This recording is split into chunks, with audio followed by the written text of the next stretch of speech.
Columbus ने America को दरियाफ्त किया। नाज़रीन, 6 अल्फाज के इस जुमले को अदा करने में आज 6 सेकंड से कम वक्त लगता है, मगर इस वाक़ये को ज़हूर में लाने के लिए कोलंबस को अपनी लाइफ के 20 साल लगाने पड़े। आज के इस दौर में एवरेज इंसान की लाइफ 60 से 65 है। अगर हम 60 का हिसाब भी लगाएं तो लाइफ का ये 1/3 हिस्सा लगता है। नाज़रीन, कोलंबस 1451 में इटली में पैदा हुए और 1506 में स्पेन में उनकी डेथ हुई।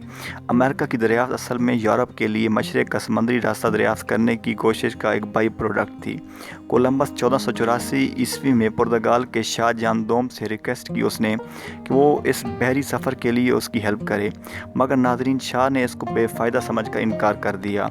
उसके बाद कोलंबस ने इज़ाबेला की मलका से रिक्वेस्ट की, यहाँ भी उसको मुस्बत जवाब ना मिला। ताहम कोलंबस ने कोशिशें जारी रखी, अपनी हार को हार नहीं माना, यहाँ तक कि 8 साल का अरसा बीत गया और फिर जाके मलका ने हामी भरी।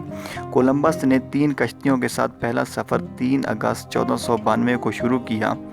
ताहम वो इस सफ़र में नाकाम हुआ। मुश्किलात आईं, आजमाइशें आईं, मसाइब आए, परेशानियाँ आईं, दोस्त साथ छोड़ गए, मगर कोलंबस पीछे ना हटा और लगा रहा अपने एम को सक्सेसफुल बनाने में।